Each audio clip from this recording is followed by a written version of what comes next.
नमस्कार, मैं मनदीप कौर और आप देख रहे हैं जमाना आज टीवी। इस समय हम मौजूद हैं हल्का थानेसर में और आज हमारे साथ जुड़े हुए हैं हमारे जमाना आज चैनल पर एडवोकेट लक्ष्मीकांत शर्मा जी, जो शुरू से ही कांग्रेस पार्टी के साथ जुड़े हुए हैं और कांग्रेस पार्टी को अपना एक परिवार समझकर पार्टी में अपनी ओर से और अपने पार्टी के संगठन को मजबूत करने के लिए दिन रात जो है अपना पूरा योगदान दे रहे हैं। और आपको खास बात यह भी बता दें कि लक्ष्मीकांत शर्मा जी जो है वो राजनीति परिवार से हटकर एक किसान परिवार से भी ताल्लुकात रखते हैं। और मोदी जी जो हर जगह बोलते हैं कि ये जो 3 काले कानून वो लेकर आए हैं, जो केंद्र सरकार ने पारित किए हैं, वो किसानों के हक के लिए हैं और आने वाले समय में किसानों के भविष्य को चमकाने वाले हैं। तो लक्ष्मीकांत शर्मा जी इसी विषय को लेकर अपनी आज विचारधारा जो है हमारे चैनल के दर्शकों को बताने वाले हैं कि ये किसानों के हक के लिए हैं या नहीं है। तो लक्ष्मीकांत शर्मा जी, सबसे पहले तो हम अपने जमाना आज चैनल पर आपका धन्यवाद करते हैं कि आपने अपना कीमती समय हमारे चैनल को दिया। बहुत बहुत धन्यवाद आपका। तो हम आज काले कानूनों के बारे में ही आपसे बात करने आए हैं। आप भी किसानी परिवार से ही हैं, तो आप बताइए कि हर जगह जो भाजपा सरकार और जो हमारी हरियाणा सरकार जो बातें कर रही हैं बड़ी बड़ी कि ये काले कानून जो आए हैं ये किसानों के भविष्य को चमकाने वाले हैं, तो आप हमारे दर्शकों को बताएं, क्योंकि आप लाइव जुड़े हुए हैं इस समय हमारे चैनल पर, कि ये किस हद तक जो है भविष्य को चमकाने वाले हैं किसानों के। देखिए मनदीप जी, भारतीय जनता पार्टी के लोग क्या कहते हैं, नरेंद्र मोदी क्या कहते हैं। सितंबर का महीना था, जून में ये बिल आए थे और इसका परिणाम साथ ही आना शुरू भी हो गया था। और सितंबर से लगातार, मैं इसलिए नहीं कि राजनीतिक व्यक्ति हूँ, राजनीतिक व्यक्ति होना एक अलग बात होती है, लेकिन उससे पहले कांग्रेस का नेता होने से पहले, राजनीतिक दल से जुड़ा होने से पहले मैं हिंदुस्तान का बेटा हूँ।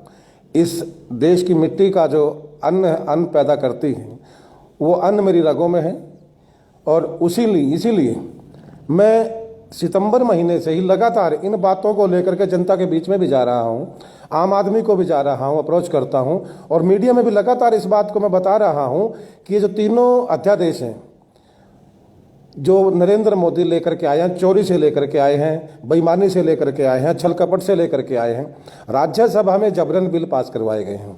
सबसे पहला प्रश्न तो मेरा यही है कि अगर नरेंद्र मोदी मन के सच्चे हैं, साफ हैं, तो अच्छा काम आपको करना चाहते हैं। अच्छा काम कभी रात के अंधेरे में होता है क्या? अच्छा काम कभी गुपचुप तरीके से होता है क्या? गुपचुप तरीके से चोरी होती है, रात के अंधेरे में बेईमानी और मक्कारी होती है। राज्यसभा में जिस तरीके से इन बिलों को पास करवाया गया है उससे साफ पता लग जाता है कि ये कितने किसान के हक में है। और मोreover मैं सबसे बड़ी बात ये कहता हूँ, 1 महीने से, वैसे तो जब ये बिल आए थे जून के महीने में करीब ये आए थे, तभी से इस देश का किसान इनके खिलाफ चल रहा है।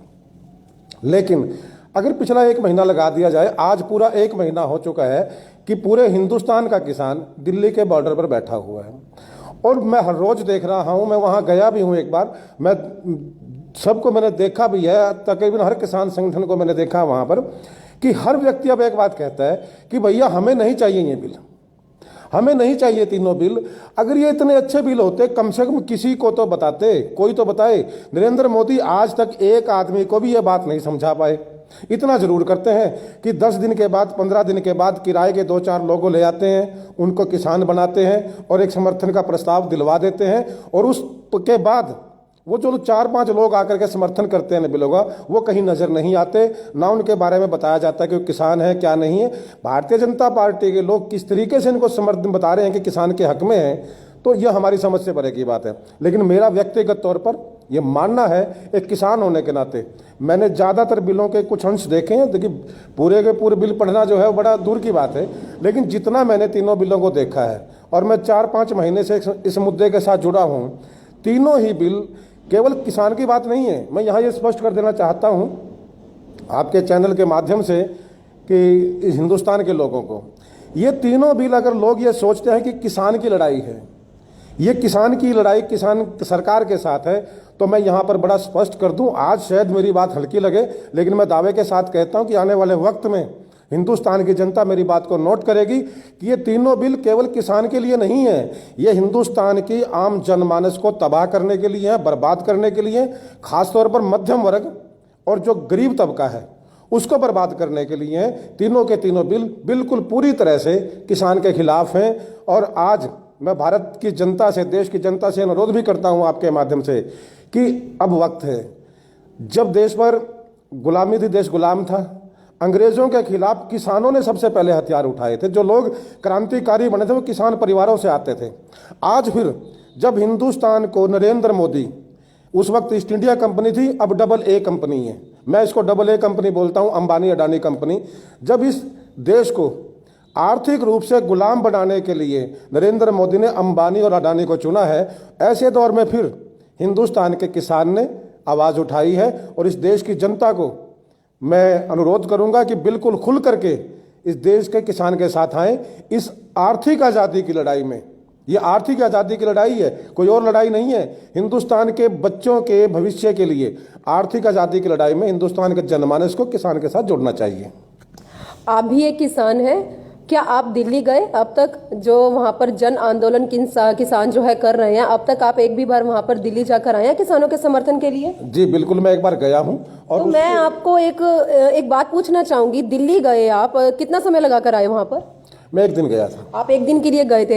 हमारी गवर्नमेंट का कहना है कि जो दिल्ली में किसान, जो बुजुर्ग, हमारी महिलाएं, जो माताएं वहां पर बैठी हैं, वो वहां पर मजा करने के लिए आए हैं, मजे से रह रहे हैं। तो आप हमारे दर्शकों को बताएं कि वहां पर जो हमारे किसान बैठे हैं उन्हें किन किन परेशानियों का सामना करना पड़ रहा है। देखिए मनदीप जी, ये नरेंद्र मोदी और इसके जो कारिंदे हैं ना, इसके जो चेले चपाटे हैं, ये भारतीय जनता पार्टी के लोग हैं। इनका ज़मीर मर चुका है, इनकी आत्मा सड़ चुकी है और ये मानसिक रूप से विक्षिप्त हो चुके हैं। इस देश के अन्नदाता को, इस देश के किसान को, कभी तो ये कहते हैं, मैं कल खट्टर साहब का एक बयान बताता हूँ, पंचकुला में मनोहर लाल खट्टर ने, जिस आदमी की 2 पैसे की औकात नहीं है, 2 कौड़ी का आदमी नहीं है मनोहर लाल खट्टर, एक छोटा मोटा दुकानदार हुआ करता था, वो किसान के ऊपर टिप्पणी करता है। वो कल कहता है पंचकुला में कि जो किसान जो है तमाशा कर रहे हैं। भैया किसान तमाशा कर रहे हैं तो आप लोग क्या कर रहे हो? आप लोग तमाशा देख रहे हो? तो अपने बयानों में आप फंसते हैं। रतन लाल कटारिया जो केंद्रीय मंत्री हैं, अम्बाला से हैं, सांसद हैं, वो कहते हैं, किसान को कहते हैं कि प्रदर्शन करना तो परे मरो, मरो शब्द प्रयोग करते हैं किसान के लिए। नरेंद्र मोदी के जो चेले चपाटे हैं वो कभी खालिस्तानी बताते हैं, कभी उनको आतंकवादी बताते हैं, कभी माओवादी बताते हैं। पहले 10 दिन ये सिलसिला चला है। जब सिलसिला चल पड़ा, कारवां चल पड़ा, पूरा हिंदुस्तान उठ खड़ा हुआ, तब इन लोगों ने माओवादी और आतंकवादी जैसे शब्द करना बंद किया। इनकी घटिया सोच का एक और मैं आपको उदाहरण देता हूँ। वहाँ पर लोग चावल खाते हैं, मेरे खेत में बासमती होती है, मेरा गांव सहरसा है, मेरे यहाँ अच्छी जीरी पैदावार होती है, अच्छी धान पैदा होती है, हम बासमती बोते हैं। अगर बासमती मैं मंडी में बेचता हूँ, मैं नरेंद्र मोदी के लिए बासमती भेजता हूँ, मैं अंबानी अडानी के लिए बासमती देता हूँ, तो क्या मुझे बासमती खाने का हक नहीं है? मेरे परिवार को बासमती खाने का हक नहीं है? जो लोग वहाँ पर चावल खा रहे थे, ये लोग उन पर टिप्पणी करते हैं कि बासमती, ये जो बिरयानी खा रहे हैं। यार बिरयानी खाने का हक सिर्फ नरेंद्र मोदी को है क्या? बिरयानी खाने का हक भाजपा के ठगों को है क्या? किसान बिरयानी नहीं खा सकता, चावल नहीं खा सकता, जो आदमी जिस चीज़ की पैदावार कर सकता वो नहीं खा सकता। दूसरा उदाहरण, ये कहते हैं किसान जींस में बैठे हुए, किसान नहीं है। भैया मैं तो जींस डालता हूँ, मैं भी डालता हूँ, मैं पैंट कोट भी डालता हूँ, मैं खेती भी करता हूँ, मेरी ज़मीन भी है। तो किसान क्या हुआ? एक तरफ तो कहते हैं कि किसान की आय दुगनी करेंगे। भैया जब किसान की आय दुगनी करोगे तो उसका परिवार भी फले फूलेगा ना, अच्छे कपड़े पहनेगा। अगर वो अच्छे कपड़े पहनता, आपको किसान नजर नहीं आता। ऐसे मक्कार और बेईमान लोग हैं कि दोगली बात अपने आप ही कह देते हैं। एक तरफ उनको कहते हैं कि अच्छे कपड़े डालते हैं, फिर कहते हैं आय दुगनी करेंगे। भैया अच्छे कपड़े डालने का हक नरेंद्र मोदी को है, 10 लाख का सूट डालता है, अंबानी अडानी को है, भाजपा के जो ये ठग लुटेरे हैं इनको है।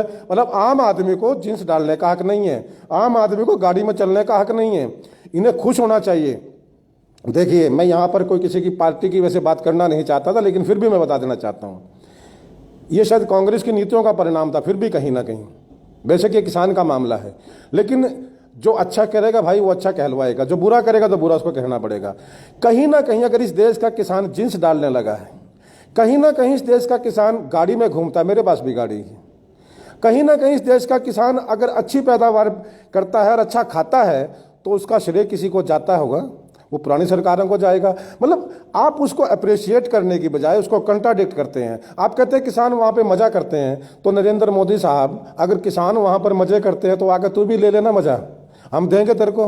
भारतीय जनता पार्टी के जो ठेकेदार बैठे हैं, आओ दिल्ली के बॉर्डर पर बैठो और इस 4 डिग्री 6 डिग्री के टेम्परेचर में तुम भी वो मजे ले लो, तुम्हें भी मजे देंगे, ले लो ना मजे, किसने रोका है। लेकिन ये लोग वाहियात लोग हैं, बदतमीज लोग हैं, इन्हें ना बोलने का पता है, ना इन्हें बात करने का पता है। सिर्फ एक चीज़ का पता है कि हिंदुस्तान की एक एक चीज़ को कैसे बेचना है। 27-28 कंपनियां पहले बेच चुके हैं। सिर्फ खेती बची थी, जमीन बची थी। अब इनका टारगेट सिर्फ इतना है, क्योंकि इनके जो माई बाप हैं अंबानी और अडानी। नरेंद्र मोदी ने एक बात मुझे याद आ गई बीच में ही आपके, वो कहता था कि मैं चौकीदार हूं, मैं चौकीदार हूं। मैं भी उनमें शामिल हूं कि मुझे तब नहीं समझ में आता कि नरेंद्र मोदी चौकीदार कैसे बन गया, नरेंद्र मोदी चौकीदार कैसे बन गया। अब पता लगा कि नरेंद्र मोदी वाकई में चौकीदार था, मालिक तो अंबानी और अडानी है। अब वो उसका बात भी क्लियर हो गई कि वाकई में चौकीदार था। इस देश की जनता समझ नहीं पाई। इन लोगों के कहने से और करने से कुछ होता नहीं है। इस देश का किसान विपत्ति में है, और किसान नहीं, किसान के जरिए पूरा हिंदुस्तान की जो जनता है, पूरे देश की जो जनता है, आम आदमी है, नौजवान है, नौकरियां कहाँ हैं। नौजवान की नौकरी की बात करते थे, कहाँ नौकरी गई है, बंद कर दिया, रेलवे प्राइवेट कर दी, वहाँ से युवा साफ। अब युवा वहाँ पर जा करके बैठता है तो उसको कुछ और बोल देते हैं। पहले एक तरीका चलाया था पंजाब का किसान, क्या चलाया, शुरू में 4-5 दिन चला कि ये तो पंजाब का किसान है, अमरिंदर सिंह ने भेजा है, कांग्रेस ने भेजा है। यार किसान आज के टाइम में इतना अनपढ़ है क्या? मैं एडवोकेट हूँ, मैं MA LLB हूँ, और भगवान की दया से अच्छी बुद्धि और अच्छी समझ भी रखता हूँ। और कितने ही लोग, मेरे डिस्ट्रिक्ट कोर्ट्स में 1000 एडवोकेट हैं, 1000 में से ज़्यादा नहीं कहता तो कम से कम 500 जमींदार हैं जो खुद खेती करते हैं आज भी। तो उनको कोई पढ़ाएगा सिखाएगा क्या? यार आज का किसान समझदार है, आज किसान ग्रेजुएट है, पोस्ट ग्रेजुएट है, उसको कौन बहका सकता है? क्यों कांग्रेस के बहकावे में आएगा? और दूसरी बात, अगर कांग्रेस बहका रही है तो आप क्या कर रहे हो? आप संभालो उनको। आप उनको कहते हो आतंकवादी बैठे हैं, आतंकवादी कितने पकड़े आपने? वहां से 1 महीने के अंदर कितने आतंकवादी दिल्ली बॉर्डर से पकड़े हैं? कितने पकड़े हैं बताए नरेंद्र मोदी सरकार? कोई जवाब इनके पास नहीं है। वाहियात लोग हैं, और इनको मैं बिल्कुल दावे के साथ कहता हूं कि किसान जीतेगा, इस देश की जनता जीतेगी, इस देश का आम आदमी जीतेगा। ये जो आर्थिक गुलामी की तरफ हिंदुस्तान को धकेला है ना, ये भैया धकेलने नहीं देंगे इनको। एक तरफ तो दिल्ली में हमारा किसान जो है वो जन आंदोलन कर रहा है, वहीं दूसरी ओर हमारी गवर्नमेंट ने अब SYL नहर का मुद्दा लेकर वो बैठ गए हैं, जगह जगह धरना प्रदर्शन कर रहे हैं, उपवास करके वो। और किसी समय मैं आपको बताना चाहूंगी कि अभय चौटाला जी जो हैं, उन्होंने जब अपने कार्यकर्ताओं के साथ मिलकर जब धरना प्रदर्शन किया था इसी SYL के मुद्दे को लेकर, तो उस समय इसी गवर्नमेंट का कहना था कि उनका एक स्टंट है। तो आज जब वो सेम इसी लाइन पर चल रहे हैं, तो उनके इस कदम को हम क्या स्टंट का नाम नहीं दे सकते? स्टंट का नहीं साहब, इनको तो अब मेरे पास वो शब्द नहीं है। ये तो लोग जो मानसिक रोगी होते हैं ना, कभी कोई बात कर देते हैं, कभी कोई बात कर देते हैं, जस्ट लाइक ऐसे ही हैं। अब देखिए, अपनी ही सरकार के खिलाफ उपवास आप कर रहे हो। मैं बता देना चाहता हूँ आपके माध्यम से यहाँ पर कि 2014 में नरेंद्र मोदी सत्ता संभालते हैं हिंदुस्तान की। एक ऐसा प्रधानमंत्री जो 56 इंच की छाती लेकर के आता है और ये कहता है कि देश की हर समस्या का मैं हल कर दूंगा, ख़त्म कर दूंगा, और मेरे से बड़ा जो ज़बरदस्त प्रधानमंत्री हिंदुस्तान में कोई आया नहीं है, मैं 56 इंची हूँ, मैं तो ये कर दूंगा, मैं वो कर दूंगा। एक ऐसा प्रधानमंत्री देश में आता है, वो कहता है कि मैं हर मुद्दे को ख़त्म कर दूंगा, हिंदू सिख मुस्लिम ईसाई सबको ख़त्म कर दूंगा, पूरा देश ख़त्म कर दूंगा। वो ये बात लेकर के आता है। आइए आप आए, ठीक है, आपने 26 मई 2014 को सत्ता संभाली है। उस वक्त पंजाब में भारतीय जनता पार्टी की सरकार है, हरियाणा के अंदर 4-6 महीने बाद भारतीय जनता पार्टी की सरकार आ जाती है अक्टूबर में। पंजाब में इनकी सरकार है 2017 तक, मार्च 2017 तक। हरियाणा में इनकी सरकार है। केंद्र में एक बड़े ज़बरदस्त आदमी की सरकार है, नरेंद्र मोदी की, भारतीय जनता पार्टी की सरकार है। तब इन्हें SYL याद क्यों नहीं आया भाई? 2016 के अंदर सुप्रीम कोर्ट का वर्षन आ जाता, सुप्रीम कोर्ट का जजमेंट आता है पानी के लिए, तो नरेंद्र मोदी ने क्या कर लिया? तब से लेके आज तक तो नरेंद्र मोदी की आवाज़ कहीं आई नहीं, भारतीय जनता पार्टी की किसी की आवाज़ आई नहीं। अभय चौटाला वहाँ पर गया नहीं गया, क्या मामला था वो अलग मामला है, लेकिन वो गया जो भी है उसके ऊपर टिप्पणी आपने की, अच्छी बात है, कर दी भाई, कोई बात नहीं, सो तो स्टंट था। तो तुम्हारा क्या है? ये जो 19 तारीख को अभी यहाँ पे हुआ है हरियाणा के अंदर, 1 दिन का उपवास था या उपहास था, ये आज तक समझ में नहीं आया साहब। मतलब ये लोगों का ड्रामा करने में, नौटंकी करने में इनके वर्ल्ड रिकॉर्ड हैं, इनका रिकॉर्ड कोई तोड़ नहीं पाएगा नौटंकी और ड्रामे का। तो आपको नहीं लगता कि पंजाब और हरियाणा के किसानों के बीच में फूट डलवाने के लिए ऐसा स्टंट जो है ये खेल रहे हैं? क्योंकि कहीं ना कहीं कभी गवर्नमेंट ने उम्मीद भी नहीं की थी कि आंदोलन जो है इतना बड़ा जाने वाला है, क्योंकि आज तक का इतिहास में लिखा जाने वाला है इतना बड़ा हमारे देश के अन्नदाताओं का आंदोलन, जो अपने हक की लड़ाई लड़ने के लिए आज सड़कों के ऊपर बैठे हैं, हाईवे के ऊपर इतनी ठंड में बुजुर्ग भी बैठे हैं, हमारे किसान बहुत, हर छोटे से बच्चे से लेकर हर कोई वहां पर जो है अपने हक की लड़ाई लड़ने के लिए बैठा हुआ है। तो आपको नहीं लगता कि उस आंदोलन को तोड़ने के लिए ऐसी राजनीति की जा रही है? ये एक बार नहीं की ना, बहुत बार की है। जिस दिन ये आंदोलन शुरू हुआ था, सबसे पहले मैंने कहा था कि ये पंजाब का आंदोलन है, ये पंजाब का किसान है। मैंने उस दिन भी एक बात कही थी और तब से लगातार मैं एक बात कहता हूँ कि भैया अगर ये पंजाब का आंदोलन है, ये पंजाब के किसानों का आंदोलन है, तो आपको दिल्ली और हरियाणा का बॉर्डर सील करने की क्या जरूरत पड़ गई? आप सिर्फ पंजाब और हरियाणा का बॉर्डर सील कर दीजिए। पंजाब का आदमी जब हरियाणा में नहीं घुस पाएगा तो दिल्ली कहाँ से चला जाएगा? आपने दिल्ली और हरियाणा का बॉर्डर सील क्यों किया? क्योंकि हरियाणा का किसान दिल्ली जा रहा था। दूसरी तरफ आपने दिल्ली गाजियाबाद, दिल्ली नोएडा का बॉर्डर सील क्यों किया? वहाँ तो भारतीय जनता पार्टी की सरकार है, योगी आदित्यनाथ जैसा मस्त आदमी वहाँ भी चीफ मिनिस्टर है। अगर पंजाब का किसान है, अब दिल्ली, ये आंदोलन केवल पंजाब का नहीं था, हरियाणा का नहीं था, ये राजस्थान का, हरियाणा का, पंजाब का, उत्तर प्रदेश, बिहार के लोग मैंने खुद देखे हैं। आपके मीडिया के माध्यम से कुछ दिखाया जा रहा है कि एक दो चैनल है जो ठीक सा परेशान कर, बाकी तो सब बिका हुआ मामला है इनका।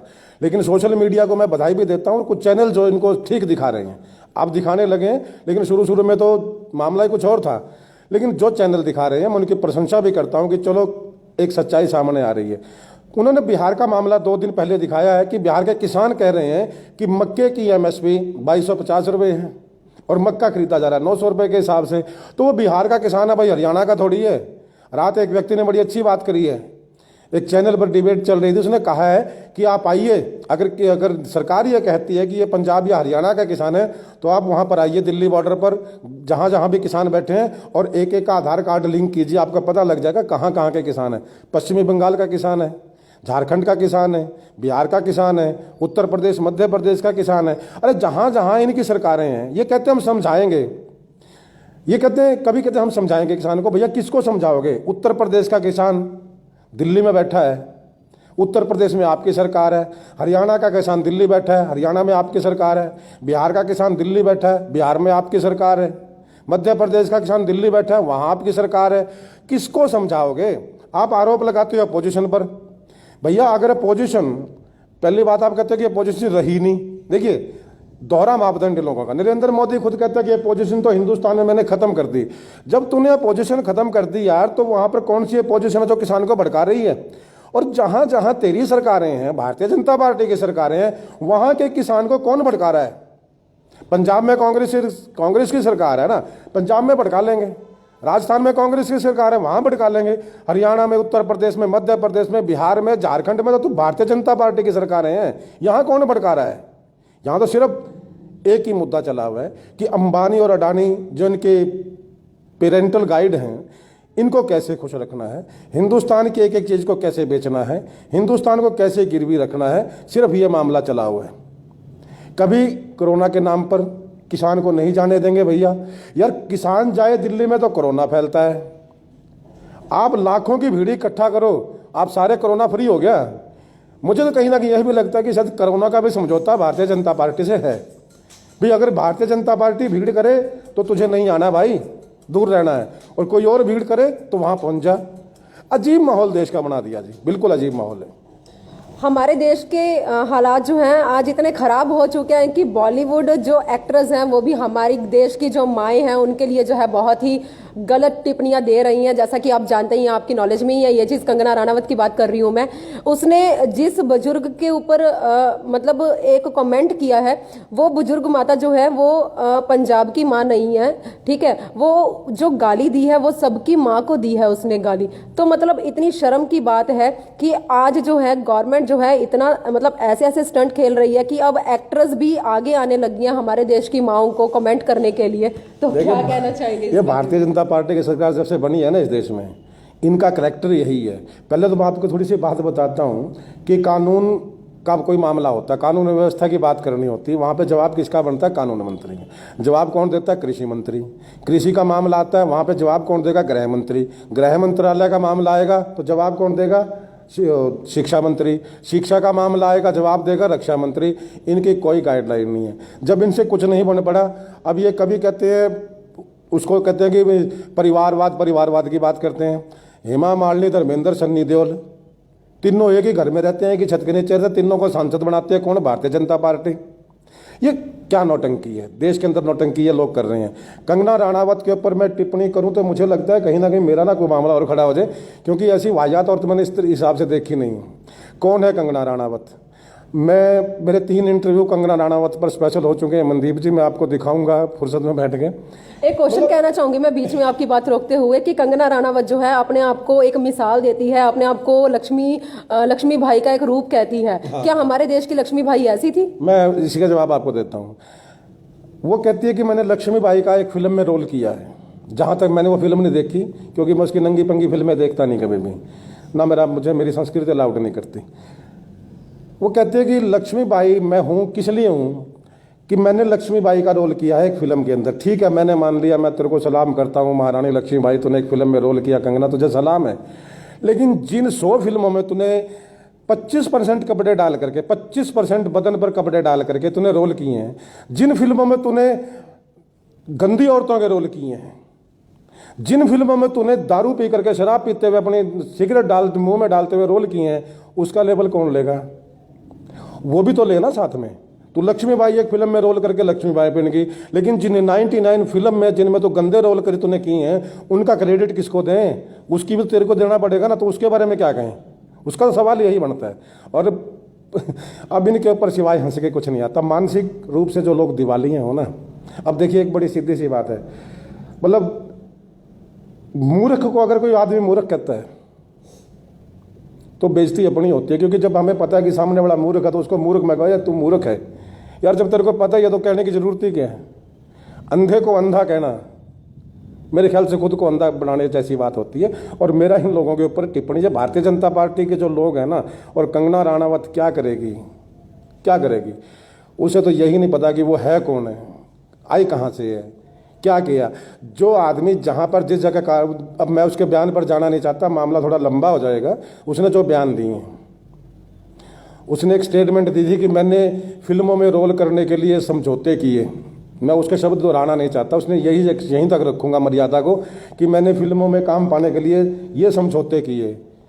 जो व्यक्ति काम पाने के लिए अपने ज़मीन को बेच दे, अपने ज़मीर को बेच दे, अपने चरित्र को बेच दे, अपनी गरिमा को बेच दे, उसकी बात करना सिवाय खुद की तौहीन करने के मैं कुछ नहीं मानता। कौन कंगना रनावत, कैसी कंगना रनावत, आती हैं चली जाती हैं, देखना 2 दिन के बाद कौन पूछेगा इसको। जिस माँ पर उसने टिप्पणी करी है ना, उसने उसके ऊपर नहीं टिप्पणी करी, उसने अपनी माँ पर टिप्पणी करी है। उसने ये दिखाया कि मैं अपनी माँ का कितना सम्मान करती हूँ, और इससे ज़्यादा कुछ नहीं उसके बारे में कहना चाहूँगा। मैं आपसे एक और क्वेश्चन करना चाहूंगी एडवोकेट जी कि दिल्ली में जो हमारी सिखी कौम, जो हमारी गुरुद्वारा साहब की जो कमेटियां हैं, वही जो है वहां पर लंगर जो है प्रोवाइड कर रही हैं जगह जगह। तो क्या आज हमारी गवर्नमेंट के अंदर की जो इंसानियत है, जो दिल है, वो पूरी तरह से इंसानियत खत्म हो चुकी है क्या? मौजूदा गवर्नमेंट होते हुए, मौजूदा सरकार होते हुए भी वो हमारे देश के अन्नदाताओं को जो है खाना भी नहीं खिला पा रहे हैं। और सबसे बड़ी बात की हमारे देश में अब तक गवर्नमेंट जो है हर जगह नारेबाजी दे रही है स्वच्छ भारत स्वच्छ अभियान के, और वहां पर अभी मेरे को अभी सुनने में आया है कि वहां पर जो किसानों ने है अपना एक सिस्टम कर लिया है, कुछ उन्होंने अपने टॉयलेट वगैरह का, लेकिन अब से पहले वहां पर वो खुले में कर रहे थे। क्या हमारी गवर्नमेंट को अब तक दिखाई नहीं दिया कि वहां पर जो है बीमारी फैल सकती है इस तरह खुले में शौच करने से? मतलब अब उनका जो स्वच्छ भारत स्वच्छ अभियान है वो कहाँ गया? दिल्ली में तो पूरी तरह से धज्जियां उड़ती दिखाई दे रही हैं इस नारे की। तो इसके बारे में आपका क्या कमेंट है सर? आप भी वहां गए हैं। जाके देखिए, जहां तक देखने का मामला है ना, जिस नरेंद्र मोदी को 60 साल के अंदर हिंदुस्तान में कुछ काम ही नहीं दिखा, उसे क्या दिन नजर आएगा? वो जिस दिन से सत्ता में आया था एक ही बात कहता था कि 60 साल में कोई काम नहीं हुआ, 60 साल में कोई काम नहीं हुआ। तो जिस आदमी को 60 साल का काम नज़र नहीं आया, 1996 में अटल बिहारी जी प्राइम मिनिस्टर बनते हैं, अटल बिहारी वाजपेयी संसद में भाषण देते हैं, ये रिकॉर्ड की बात है, कोई मेरे कहने की बात नहीं है भाई, कोई वैसा कोई बयान है मेरा, ये मेरे पास वीडियो भी है और ये संसद से भी मिल जाता है बयान उनका। अटल बिहारी वाजपेयी जब पहली बार प्रधानमंत्री बनते हैं, वो संसद में बयान देते हैं कि 60 साल के अंदर, 50 साल के अंदर देश में बहुत काम हुआ है, और अगर मैं ये कहूँगा कि देश में काम नहीं हुआ, मैं देश के गरीब आदमी के साथ, मजदूर के साथ, किसान के साथ और भारत के हिंदुस्तान के नागरिक के साथ मैं गद्दारी करूँगा। ये अटल बिहारी वाजपेयी की पार्लियामेंट में स्पीच है। जिस पार्टी का नेता ये कहता है कि देश में काम हुआ है और उसी पार्टी का अगला आदमी कहता है कि देश में कुछ काम ही नहीं हुआ, जिस आदमी को देश में डेवलपमेंट नहीं दिखती, जिस आदमी को देश में जो चीज़ें बेच रहा, आप देखिए अजीब सी माहौल बन गया यहाँ पर। BSNL बेचता है, क्या नरेंद्र मोदी लेके आया था क्या BSNL? जितने हवाई अड्डे बेचे नरेंद्र मोदी ने बनाए थे क्या? जिन भाखड़ा डैम पर खड़ा होकर के चीख मारता है वो नरेंद्र मोदी ने बनाए थे क्या? जिस LIC को बेचने की बात करता है, बेच रहा है, उसको नरेंद्र मोदी ने बनाया है क्या? जिन 28 सरकारी कंपनियों को बेच दिया नरेंद्र मोदी ने, वो नरेंद्र मोदी ने या उसके पुरखों ने बनाई थी क्या? वो सरकार ने, पहली सरकारों ने बनाई थी। लेकिन वो आदमी सिर्फ अहम के नशे में, सत्ता के नशे में, मद में चूर है, उसे कुछ दिखाई नहीं देता, सिवाय अंबानी, अडानी, विजय माल्या, ललित मोदी, नीरव मोदी, मेहुल चोकसी, उसे ये लोग नजर आते हैं, रामदेव नजर आता है।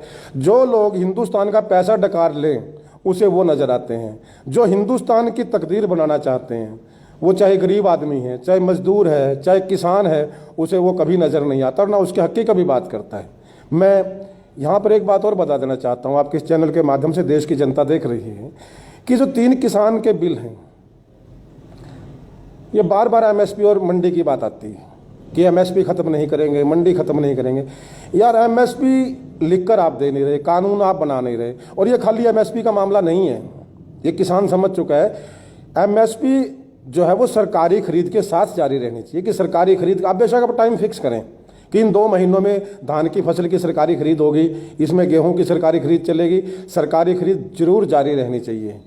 नहीं तो 2 साल के बाद आप मंडियां, आप कहते हैं कि मंडी खत्म नहीं होगी, 2 साल के बाद मंडी व्यवस्था खुद खत्म हो जाएगी। देखिए, जब सरकारी मंडी के साथ एक प्राइवेट मंडी आ जाती है, प्राइवेट मंडी वाला क्या करेगा? वो आपको 1 साल 100 रुपये फालतू देगा आपकी फसल के, अगले साल 100 रुपये फिर फालतू दे देगा। 2 साल में जब 100 रुपये फालतू देगा तो सारा माल कहाँ जाएगा? प्राइवेट मंडी में। सरकारी मंडी खाली रहेंगी तो वहाँ जो आड़ती बैठे हैं वो कहाँ जाएंगे? मंडियाँ खाली हो जाएंगी, दफ्तर बंद हो जाएंगे, और जब सरकारी मंडी 2 साल के बाद सरकार नहीं बंद करेगी, खुद ही बंद हो जाएंगी। बहुत सियाने लोग हैं, बहुत शातिर लोग हैं, ये अपने सारे इल्जाम नहीं लेंगे, ये ऐसे माहौल बनाएंगे कि वो 2 साल में मंडियाँ खुद खत्म हो जाएंगी, और तीसरे साल जब सिर्फ और सिर्फ प्राइवेट मंडी बचेगी, तब वो प्राइवेट मंडी वाले लोग उसी फसल के दाम आधा देंगे, क्योंकि जमींदार के पास, किसान के पास कोई और ऑप्शन नहीं होगा। और जो लोग आज नरेंद्र मोदी को गरीब तबका वोट दे रहा है ये सोच करके कि नरेंद्र मोदी उनको फ्री में अनाज दे रहा है, BPL कार्ड है, मैं उन लोगों को बताना चाहता हूँ, खासतौर पे गरीब तबके को जिनको फ्री में अनाज मिलता है, ये फ्री में अनाज तब तक मिलेगा जब तक सरकारी खरीद जारी रहेगी। जिस दिन सरकारी खरीद बंद होगी, सरकारी मंडी खत्म हो जाएगी, प्राइवेट हाथों में सारी मंडियां आ जाएंगी, प्राइवेट लोगों हाथों में खेती आ जाएगी, तब कोई भी किसी को एक दाना फ्री में नहीं मिलेगा। जो आज फ्री में खा रहे हैं ना, उनको ये बात याद रखनी चाहिए, उन्हें समझना चाहिए कि ये उनके पेट पर भी लात है, गरीब आदमी के पेट पर लात लगी है, मजदूर के पेट पर लात लगी है। ये पूरे हिंदुस्तान को तबाह करने की साजिश है। हमारे चैनल के माध्यम से आप गवर्नमेंट को, किसानों की ओर से कुछ मैसेज देना चाहेंगे इन 3 काले कानूनों के लिए? बिल्कुल साहब, देखिए, जहाँ तक मैं सरकार से अनुरोध करता हूँ, सरकार से तो अपील ही कर सकते हैं साहब, ज़बरदस्ती तो कर नहीं सकते। पता नहीं कब हो रही, तो नरेंद्र मोदी की सरकार है, तो कांग्रेस की सरकार होती थी, कोई कुछ बोल जाता था, कुछ कहते भी नहीं थे। यहाँ तो पत्रकारों पर मुकदमे दर्ज हो जाते हैं, बड़ी अजीब से हालात हैं। MP MLA खुद खा रहे हैं, पत्रकार ने दिखा दिया तो मामला पत्रकार पर दर्ज कर दिया। बोला तूने क्यों दिखाया? भैया तू खा ही क्यों रहा है? उपवास, नाम उपवास का है, खा रहे हैं प्लेटें भर भर के। पहले तो कहते हैं प्रसाद खा रहे हैं, मतलब मैं हैरान हूँ कि प्रसाद भी प्लेट भर भर के मिलता है क्या? हे प्रभु, ऐसा प्रसाद तो हमें भी दे जो पूरा प्लेट भर के हो। फिर किसी आप जैसे साथी ने, पत्रकार ने दिखाया, उसके खिलाफ FIR दर्ज करवा दी। मतलब ये तो मैं इसलिए मैं कहना चाहता हूँ कि सरकार से मैं अपील करता हूँ, मोदी साहब से, कि मोदी साहब, आप कहते हैं कि आप भारत माता की जय बोलते हैं, पहले दिन से बोलते हैं, और भारत माता की जय हर हिंदुस्तानी बोलता है, क्रांतिकारी बोलते थे। आज भी देश का हर नागरिक बोलता है। अगर आप उस नारे की सच में कदर करते हैं, आप वाकई में मानते हैं कि भारत माता की जय होनी चाहिए, आप मानते हैं कि हिंदुस्तान के जो किसान का जो अनाज है वो आपकी और मेरी रगों में, सबकी रगों में वही दौड़ता है, वही अनाज हमें जिंदा रखता है, अगर आप उस अन्नदाता की कहीं कदर करते हैं, तो मेरा सिर्फ इतना सा कहना है मोदी साहब से कि बनारस में जाने की बजाय बनारस में जाकर के कहते हैं कि भाई कानून ठीक है, कच्छ में जाकर के कहते हैं कानून ठीक है। मैं कहता हूं अगर आप में इतनी हिम्मत है, इतना हौसला है, आपकी छाती तो 56 इंच की है, तो एक बार दिल्ली बॉर्डर पर आकर भी बोल दीजिए ये बात कि किसानों के हक में तीनों कानून है। इतनी हिम्मत तो प्रधानमंत्री जी आप में है नहीं। लेकिन अगर फिर भी हम आपसे अनुरोध करते हैं, सरकार किसी की भी हो, हर देश के नागरिक का कर्तव्य होता है। प्रधानमंत्री हैं मोदी जी, मेरा भी सम्मान करना फर्ज बनता है, व्यक्तिगत रूप से नहीं, लेकिन मैं उस प्रधानमंत्री के चेहरे का सम्मान करता हूं। व्यक्ति तो सम्मान के काबिल नहीं है, लेकिन मैं उस कुर्सी का सलाम करता हूं। प्रधानमंत्री हैं, मैं नरेंद्र मोदी को इस बात के लिए सलाम करूंगा कि देश के प्रधानमंत्री हैं भाई, सबसे बड़ी संवैधानिक जो कुर्सी है उस पर वो बैठे हैं। तो मैं मोदी साहब से अपनी तरफ से और अपने तमाम साथियों की तरफ से ये अनुरोध करना चाहता हूं कि जब किसान खुद कह रहा है कि हमें प्रॉफिट नहीं चाहिए, हमें डबल इनकम नहीं चाहिए, हम सिंगल में गुजारा कर लेंगे, तो ये तीनों बिल, भारत माता का बेटा होने के नाते तीनों बिल वापस ले लीजिए, क्योंकि तीनों बिल अंबानी और अडानी के लिए आए हैं, इस देश के लिए घातक है, देश की जनता के लिए घातक है। तो मैं अनुरोध करूंगा प्रधानमंत्री से सबसे पहले कि इस देश की जनता को ध्यान में रखते हुए, देश की जनता के हितों को ध्यान में रखते हुए तुरंत प्रभाव से सरकार को जिद नहीं पकड़नी चाहिए, जिद नहीं पकड़। देखिए एक मामला ये भी आता है कि आप कहते हो कि किसान बात नहीं करते, किसान कहते हैं कि सरकार पर भरोसा नहीं है।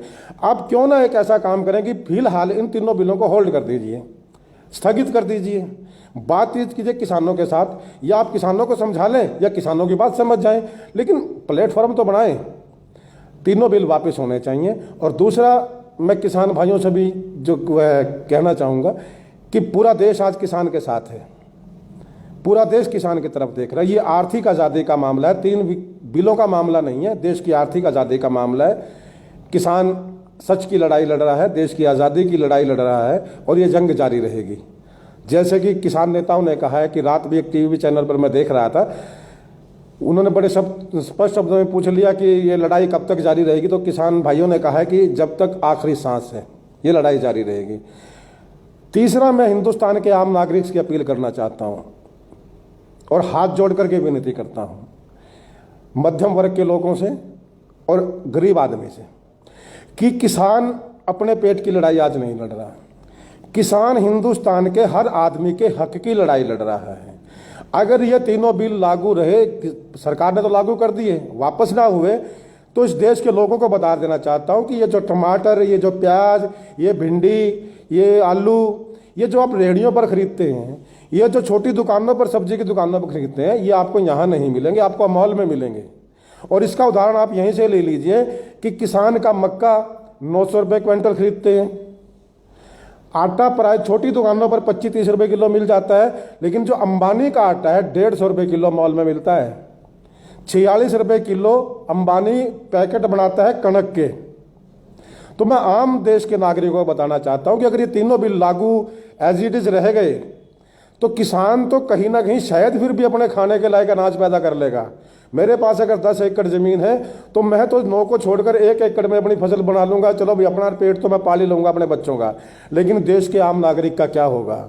मैं इस देश के तमाम लोगों से अपील करता हूँ कि ये आंदोलन किसान का नहीं है, ये आप लोगों का आंदोलन है। गरीब का, मजदूर का, व्यापार, छोटे व्यापारी का, दुकानदार का, कर्मचारी का, ये आने वाली नस्लों का भविष्य तय करेगा, आने वाली पीढ़ियों का भविष्य तय करेगा। ये अंग्रेजों से भी ज़्यादा काले कानून हैं। और अफसोस इस बात का कि अंग्रेजों ने इतने साल राज किया, दुख इस बात का नहीं है, दुख इस बात का कि 6 साल में इन काले अंग्रेजों ने हिंदुस्तान की धज्जियां उड़ा दी। आज शहीदों की आत्माएं रो रही हैं, भगत सिंह, चंद्रशेखर की आत्माएं रो रही हैं कि इस देश के लिए किसी लिए आज़ाद करवा करके आए थे।